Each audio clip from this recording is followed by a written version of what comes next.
So we've got Gran Canaria down here, which I set off from yesterday, the Azores up here where I'm going, and that takes me past, give or take, past Madeira in the middle, and then tomorrow this comes through, and particularly around here next to the island you'll get a funnel effect, an acceleration zone. Really bad weather.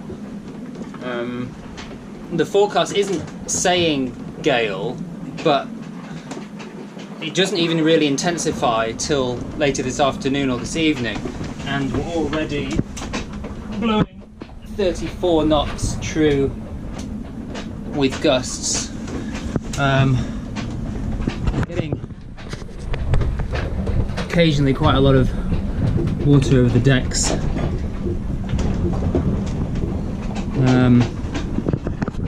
But I'm kind of hoping it's just in a bit of an acceleration zone off the island. We're quite far off the island, but I'm thinking that maybe it's from that, and hopefully as I reach away from the island it might not intensify, or might just stay the same.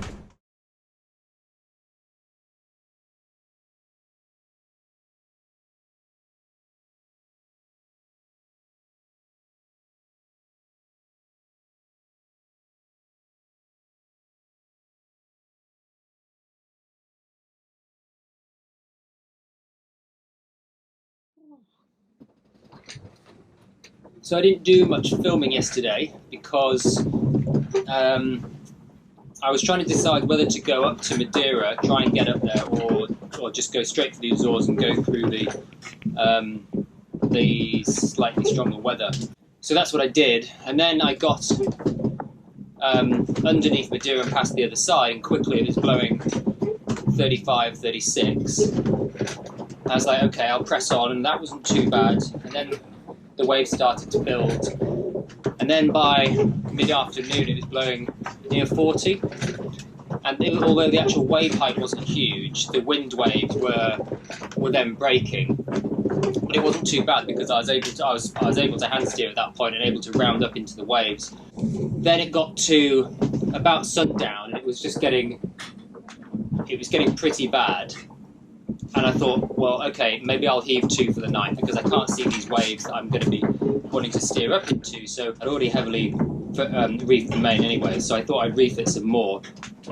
Anyway, and trying to furl it single-handed, I couldn't stop it flogging it, and it only flogged for about 30 seconds and ripped. Somehow I managed to actually furl the main into the mast because I've got in-mast furling, so I furled it into the mast, and then I thought, well, the only thing to do, I can't heave 2 now, so the only thing I can do is put the engine on and try and plod slowly at about 60, 50 into the waves so it bashed through anything.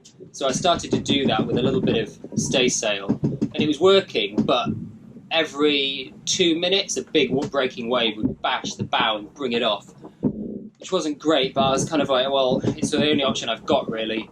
Anyway, after about 2 hours of that, the engine just decided to cut out, and it just stopped. Tried to restart it, but then within 30 seconds the boat was beam on to the breaking seas, which at this point I couldn't even see. So then I just took the decision that I've got to deploy this drogue like now.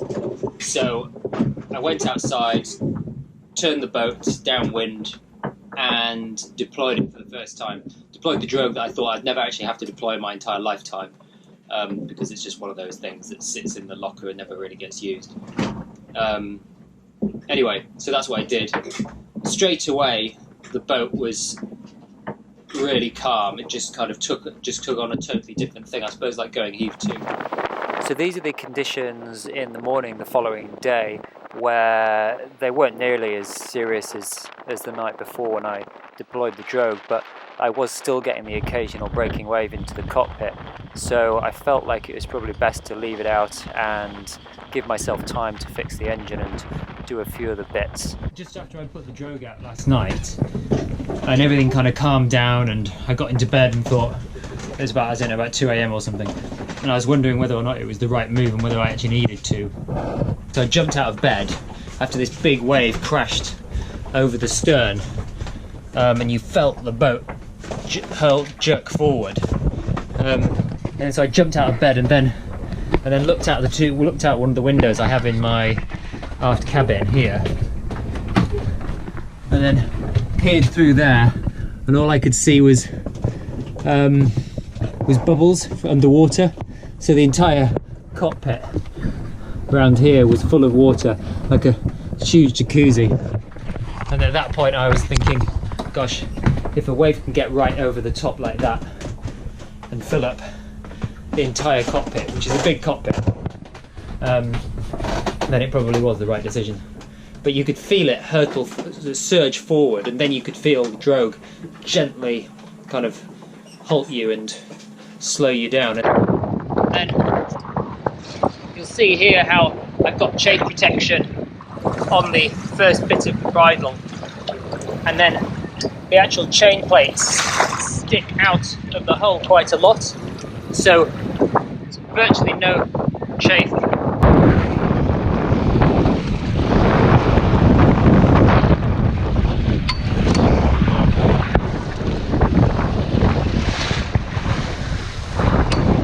Right, so now for the moment I've been dreading, which is to get the drogue back in again.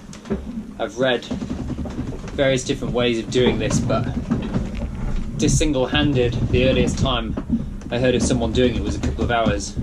Anyway, so I've been on the drogue for about a day and a night now.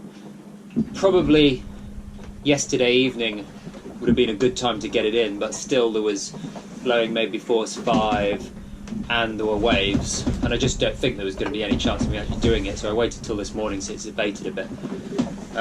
So I've got, first and foremost, electric winch, which I use for single handling anyway, and I think that's going to help. My climbing helmet, because there's still waves around and it's kind of a confused sea with less wind, so it's jolting all over the place, and I kind of think not whacking your head while spending 2 hours in the cockpit pulling ropes is a good idea. Then I've got various climbing bits and bobs. My prusik knot, a spare sling, some carabiners. So it's probably going to take me a lot longer than I'd hoped to, because I could do with getting underway really. And I think this is probably the biggest thing going through my head when I stood at night with breakers around me, thinking, holding the chain and the drogue ready to go, should I deploy this? It could be a while since I can get this back in. And I wonder how many people wait too long to deploy it and maybe get a bad knockdown wishing they'd deployed it earlier. Anyway, it is what it is. After a day and a night on it, I'm really glad, because it just felt really safe throughout it. Able to eat 2 good meals yesterday and sleep loads last night.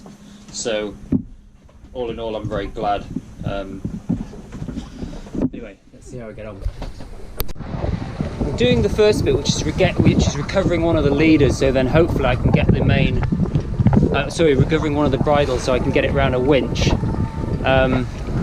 So what I'm doing is attaching the prusik to one of the bridles, winching it in on here, and then attaching another one. So I've actually got one attached here and one standing by over there, and I winch it in metre by metre until I get to the main bit, or enough of the bridle then to put it round the actual winch. Right, so I took about half an hour just to get the bridle in with some prusiks. I've now got the main first leader in.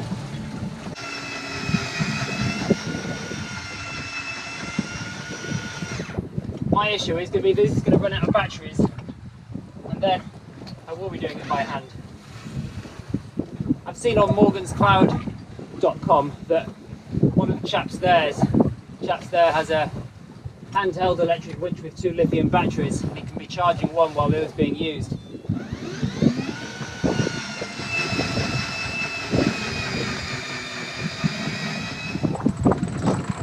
So the battery has run out on the electric winch, and now I'm by hand, but in fact, apart from being a lot more hard work, it actually think it's quicker because you can wait for it to go slack with a wave and then quickly winch in.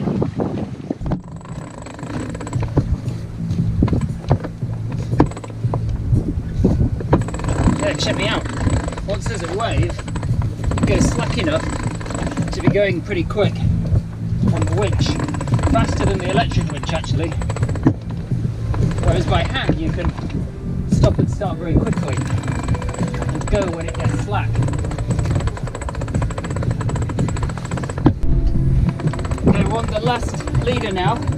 What I would say is, don't be disheartened if the first, getting the bridle and the first large leader is slow and difficult, because once you get onto the second two, it all starts speeding up rather quickly. So, should be on for about an hour and a half retrieval, which is pretty good I think, for the first go. You could probably get it down to an hour if I had to go again. Woo! Got it in. All in. 5 knots for the moment. I just want to try and get back up on course because I dropped around about 40 miles south under the Drogue, which wasn't too much to be honest. You know, it's less than two knots with the Drogue, about 1.5. And the Drogue, trusty Drogue, is back in its bag, all stowed in exactly the same place it was before I used it, all rigged, all lines going back and rigged, ready to roll again. But like most people that buy one of these big Series Drogues, they hope they'll never have to use it in their life. And perhaps I won't have to use it again. But I am glad that if I do have to use it again, it's going to be an easy choice to do it, because I know that it'll work and I know that I can get it back in again.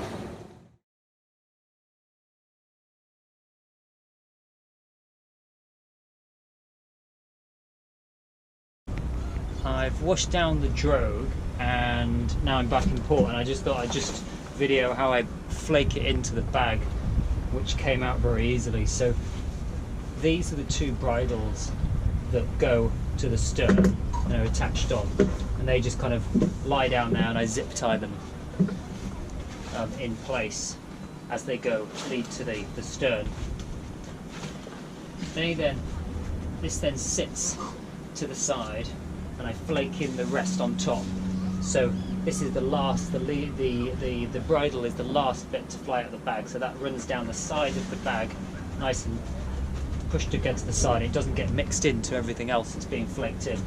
And then I literally just take it and flake it in a not too organised manner. I think the less organised the better. And then occasionally just pat it to the bottom, and then just keep on flaking it.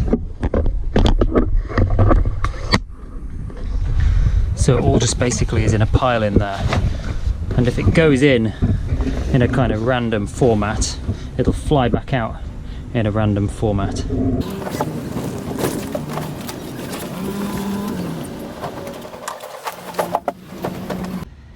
The Drogue is in the bag here, large dry bag which I strap onto the pedestal under passage.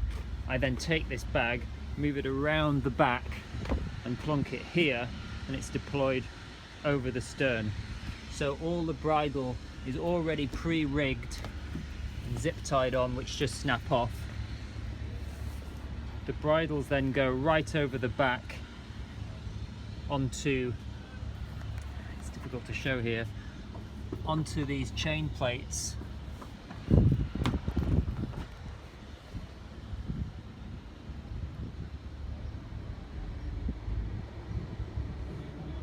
which overhang the stern and create a system whereby there's no chafe. So when the drogue is out, that plastic tube covers any chafe on the hydrovane, and it shouldn't touch anything else, or it doesn't touch anything else.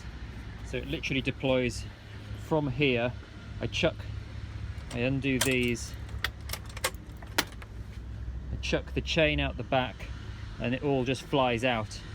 I have put a little chafe protector on this cable that I use to tighten up the hydrovane, just so it doesn't catch on any of that lot, but it came out very quickly and easily.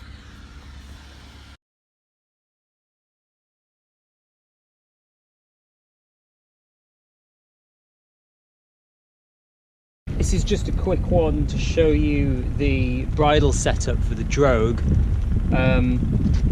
When I specified the Drogue, particularly after reading some advice on morganscloud.com, I specified hard eyes where they join to the chain plates to prevent any sort of chafe or them popping out, which I think is a really good idea. I've then got some fat tube on here which covers the area of potential chafe, and then on here is a really good alloy Crosby shackle, which is really the only one I could find that was rated with a working load strong enough to be capable of carrying half the displacement of the boat on each chain plate, which is what I think Don Jordan specifies could be needed in a worst case scenario, which I don't ever expect ever happen to me in my lifetime, but it's best to make sure the entire system is rated to that. Okay, so I'll just attach them and show you the chain plates also. So the chain plates I had made custom because I just wasn't confident that either the winches or the cleats would be strong enough, and also would be susceptible to chafe. So I had these chain plates made up that overhang the stern sufficiently to mean that chafe is pretty unlikely. I then had 1, 2, 3, 4, 5, 6, 7, 8 bolts put through the hull, and sorry, there's a flight going over at the moment. Okay, so I had 8 bolts put through the hull, and I spoke to a marine architect, and he reliably told me that to prevent the bolts from affecting each other, they needed to be 12.5 centimeters apart to ensure that the shear strength of each bolt is going to be its maximum kind of capacity. I then reinforced the hull behind the chain plate. The hull was already really thick anyway, it was about 20 mil, but I reinforced it anyway, I may as well. I put a large stainless chain plate on the back once I'd reinforced the hull, and then on top of that I kind of glassed in the chain plate slightly. So I'll just zoom in a bit.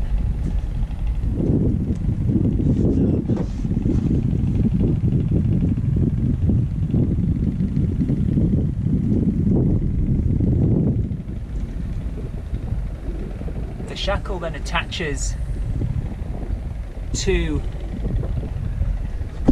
the large hole I had drilled into the end,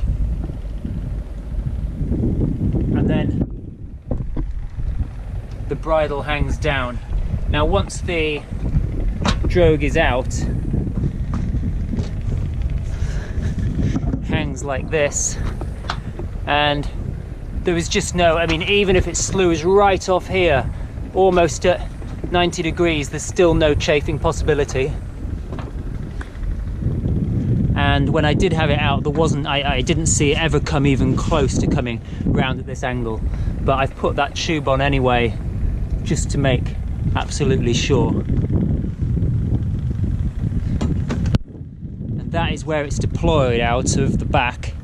So the two bridles come up and in. I have the big, large dry bag in the cockpit here.